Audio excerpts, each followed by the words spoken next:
Before Hollywood, before medals, before the name Audie Murphy echoed across generations, there was only a boy, a small, hungry boy from rural Texas, a boy with eyes too old for his age, carrying a world far heavier than any childhood should endure. No one looking at that frail teenager did have imagined what he would one day become, the most decorated American soldier in history, a warrior who stood alone against an army, a symbol of courage that would outlive the war itself. But legends are not born. They are carved slowly, painfully by hardship, responsibility, and the fire of circumstance. And Audie Murphy's story begins long before he ever saw a battlefield. The Texas dust was unforgiving. It coated everything: boots, fences, the porch of the Murphy farmhouse, and the faces of the 12 Murphy children who worked from sunup to sundown just to stay alive. Their land was poor, the crops unreliable, and their father unreliable still. Audie was the 7th child, but size did not match birth order. He was small, thin, and quiet, a boy whose ribs showed through his shirt, whose hands were calloused before his 10th birthday. His father drifted in and out of their lives, sometimes gone for months. His mother, Josie, held the family together through sheer will. Though hunger gnawed at all of them, Audie admired her deeply, not as a saint, but as a woman who fought the world with nothing but her heart. By the age of 10, Audie was the man of the house. He hunted rabbits with a borrowed .22 rifle. He chopped wood, tended fields, and worked for neighbors when he could. If he brought home a few coins and a rabbit for supper, it felt like a victory. Most boys his age dreamed of toys or baseball. Audie dreamed of shoes without holes, and a life where no one went hungry. But hardships have a way of hardening a spirit, sharpening it into something unbreakable. Audie didn't know it, but every day of struggle was forging the warrior he would one day become.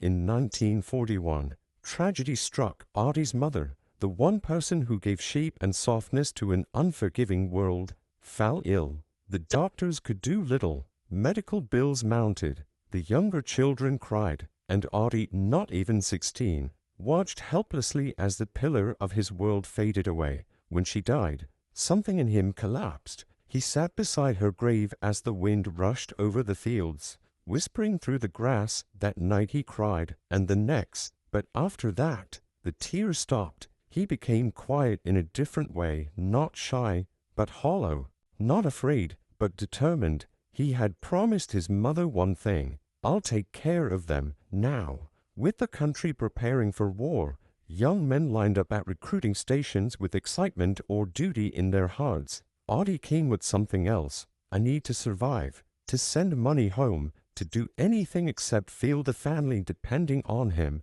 But there was one problem: he was too small. The Army turned him away. So did the Navy, so did the Marines. Try again when you grow, they said. Audie stared at the recruiter, a grown man telling a boy who had raised a family that he needed to grow. He clenched his jaw. "I'll come back," he whispered, and he did. After months of persistence, a recruiter finally relented. He looked at the weary, underweight Texas boy and shrugged. "Fine, let's see what you can do." Audie Murphy was officially a soldier, though the Army still doubted he'd last. At boot camp, the other recruits laughed at him. "Hey, kid, where's your mama? You sure you're old enough to be here? Try not to break that rifle. It's bigger than you are." Audie stayed silent. Mockery couldn't touch him. Life had already done far worse. On the rifle range, he stunned everyone. Shot after shot tore through the center of the target. When instructors made the tests harder, he shot better. When they tried to pressure him, he calmed further. The quiet kid from Texas shot like he was born with a rifle in his hands. But shooting wasn't his only strength. He moved quietly. He noticed everything. He was fast, disciplined, and unshakably focused. One instructor pulled another aside and whispered, "Watch that boy. There's something cold behind his eyes. Something dangerous." They were right. War would awaken something inside him that even he didn't know existed. North Africa, Sicily, Italy, France. Campaign after campaign. The American army pushed against the Axis, and Audie Murphy pushed himself harder than any man around him in Sicily. He was still just a private when he saw two Italian officers fleeing on horseback. Others hesitated. Audie didn't. He sprinted forward, raised his rifle, and dropped both officers with 2 clean shots. The men behind him stared. That kid. He's fearless, but it wasn't fearlessness. It was necessity, survival, responsibility, and a fire that had smoldered in him since childhood. In Italy, he killed enemy soldiers at ranges that stunned observers. In France, he charged machine gun nests others feared to approach. Each battle carved deeper into him, sharpening instinct, erasing hesitation, forging a soldier the army had never intended to create. Medals soon followed. Silver Star, Bronze Star, another Silver Star. But to Audie, they meant nothing. Every night, he lay awake thinking of the men America had lost. Men who had joked with him that morning but were silent by dusk. War was turning him into a legend. But all Audie saw were ghosts. By late 1944, Audie Murphy had become a platoon leader. He wasn't just a soldier anymore. He was responsible for lives. Young lives. American lives. He took that responsibility harder than any general ever could. One night, while camped in the cold woods of eastern France, he couldn't sleep. He sat by a dying fire as his men snored nearby. The sky was black, the wind icy, the silence heavy. He looked at the youngest among them, boys barely older than he was when he buried his mother. "I won't let anything happen to them," he whispered into the dark. But fate listened and answered with violence, because the moment that would define Audie Murphy's legend, the moment when he would stand alone against an army, was coming, and nothing could prepare him for the inferno ahead. January 1945. The forests of eastern France were frozen into a graveyard of shattered trees, twisted metal, and white silence. Snow covered everything: roads, bunkers, bodies. The cold was not just weather. It was an enemy itself. It seeped into boots, stiffened fingers, cracked skin, and stole sleep from even the toughest men. Audie Murphy and the remnants of his company had taken up defensive positions near the village of Holtz. WIHR. The enemy was close, too close, but nobody knew exactly where. The fog rolled thick across the ground, muffling sound and distorting shapes. Shadows moved where there should be none. Branches snapped under unseen weight.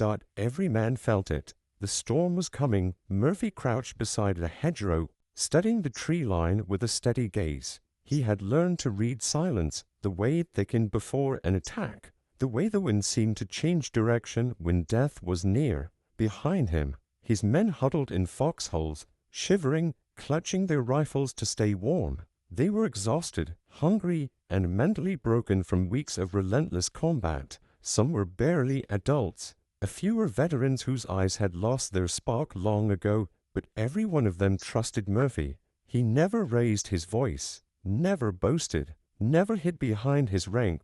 If danger approached, he was the first to stand. If someone had to scout ahead, he volunteered. If a man fell, Audie was the one to drag him back. Leadership wasn't something he practiced. It was something he lived, and on that frozen morning, he sensed something wrong, something heavy, approaching like a storm front. He turned to his sergeant. "Get the boys ready," he whispered. "For what, Lieutenant?" the man asked, rubbing frost from his rifle. Murphy's eyes never left the tree line, for all of it. The first German shells fell without warning. A whistle, a crack, an explosion of snow and dirt. The ground shook violently as more shells rained down. Trees splintered. Foxholes collapsed. Men screamed, "Incoming! Take cover!" Murphy dove behind a mound of frozen earth as another blast shook the forest. He felt the concussion hit his chest like a hammer. Snow rained down over him.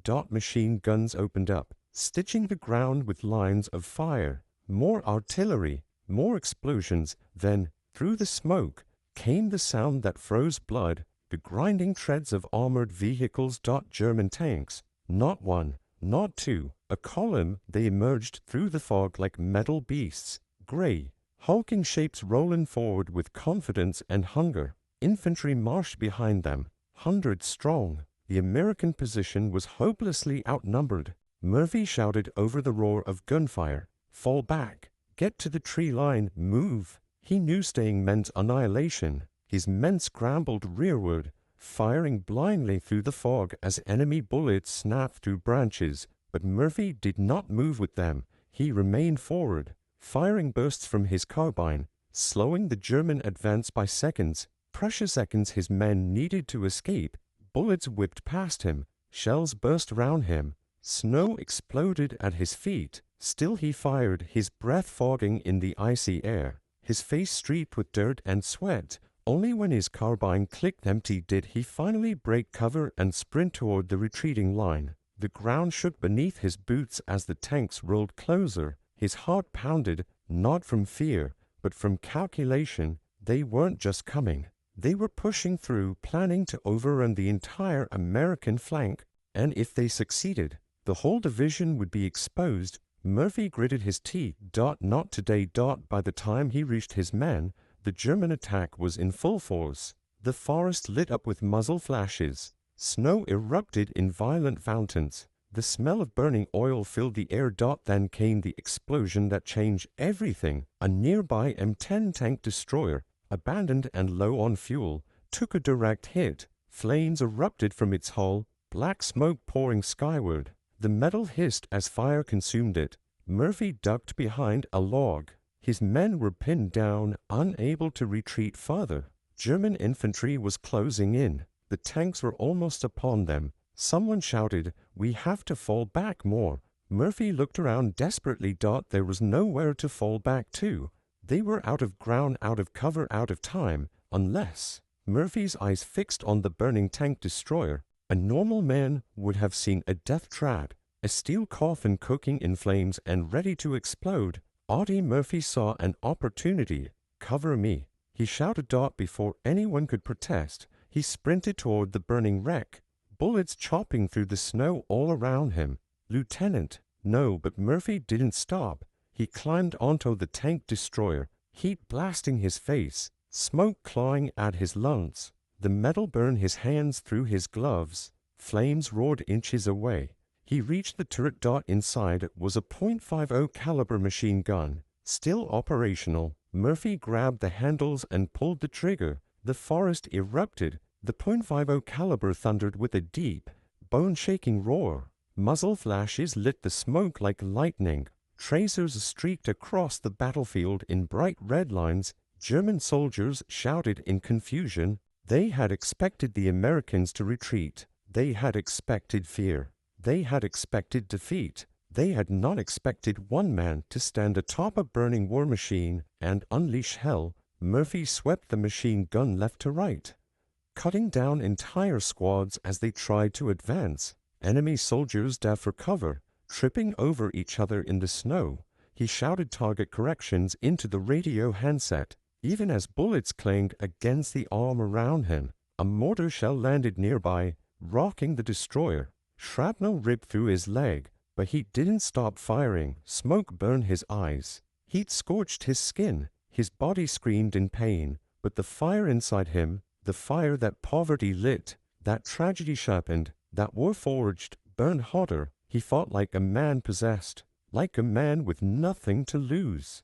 like a man who had promised to protect his men, even if it killed him. For one impossible moment, it looked as if the entire German assault had stopped because of one boy from Texas. Behind him, his men watched in awe, disbelief, and fear. Lieutenant Murphy, he's holding them off alone. The storm clouds that had gathered over the open sea began to thin, revealing a bruised violet horizon. The destroyer's deck glistened with seawater and the traces of battle shrapnel, torn metal, and scorched paint. But despite everything the ship had endured, she still moved, stubborn and alive. Below deck, Chief Engineer Ramos wiped a trail of blood from his forehead and tightened the final bolt on the jury-rigged feed line. "She'll hold," he muttered, half to himself, half to the rumbling engines. She damn well better. Up on the bridge, Captain Hale studied the radar. The enemy force had scattered,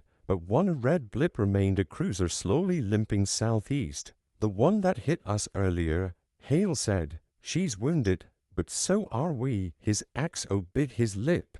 So if we chase now, we'll be running on prayer and broken steel. Hale didn't look away from the radar. Then let's pray louder. The order was given. The destroyer angled toward the wounded enemy ship, her bow cutting across the dark water. The crew, exhausted but burning with determination, returned to their stations. Every man understood this wasn't revenge, it was duty. The instinct to finish what they had started so no other ship would suffer what theirs had endured.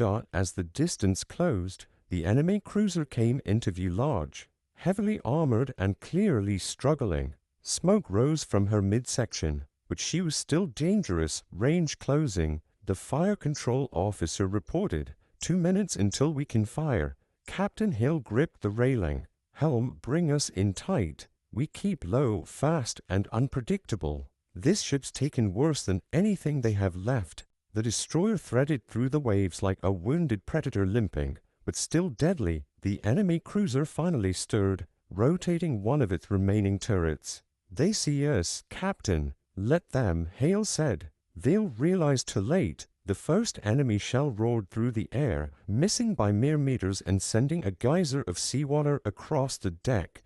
Brace return fire. The destroyer's 4 guns unleashed a devastating volley. The shot slammed into the cruiser's side, ripping open already damaged plating. Fire burst outward. The battle became a brutal exchange of the last weapons. Each ship still had a final duel between 2 exhausted still warriors. And then came the moment. Captain enemy magazine hit. Secondary explosions. The cruiser's hull bulged outward as a plume of fire erupted skyward. Her bow dipped, tilting sharply. She's going down. Hale exhaled, the weight of hours of combat releasing from his shoulders. Cease fire. Keep distance. And prepare for survivors, even in war. There were lines you didn't cross. As the cruiser slipped beneath the waves, the destroyer remained motionless on the surface, scarred, battered but victorious. And as the dawn finally broke, painting the sea gold, the crew realized they had done more than survive. They had refused to sink. When the smoke cleared and the guns finally fell silent, Audie Murphy stood on ground he had no right to survive, mud-soaked, exhausted, trembling from battle shock. His uniform torn, his face streaked with soot, he looked less like a soldier and more like a boy who had carried the weight of a nation on his shoulders. And yet, in the stunned silence that followed the German retreat, one truth became impossible to ignore. He had saved them, all of them. The men who moments before thought they were doomed now stared at Murphy with a kind of disbelief. Some whispered his name like a prayer. Others simply placed a hand on his shoulder, unsure how to thank a man who had just done the impossible. But Audie Murphy didn't smile, didn't raise his rifle in triumph, didn't even speak. He simply looked across the smoking field and said quietly, "We still have a job to do." For Murphy, heroism was never about glory. It was about responsibility.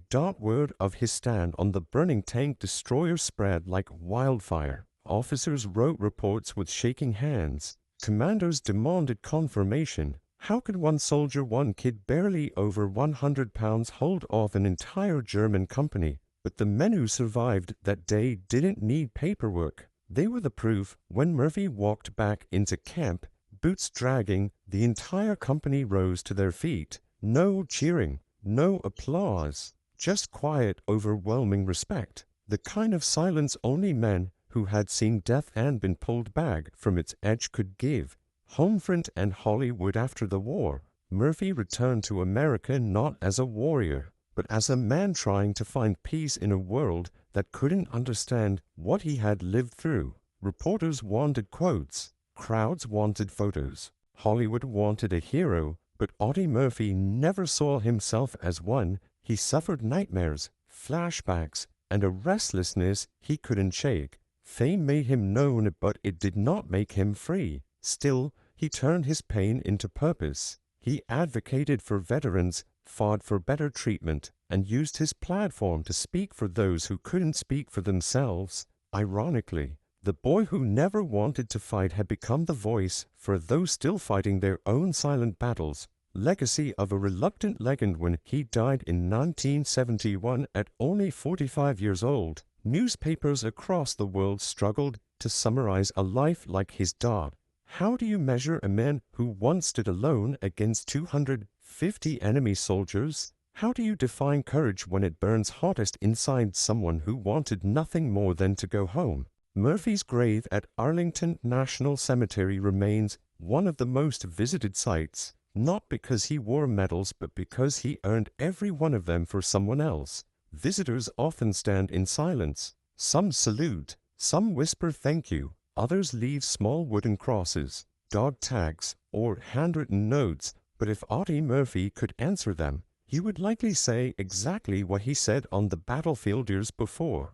I just did what had to be done, and so, from a dirt poor Texas farm boy to the most decorated combat soldier in American history, Audie Murphy's story endures not because he sought greatness, but because greatness found him. In the one place he feared most, the battlefield, his courage was real, his sacrifice was real, and his legacy will never be forgotten.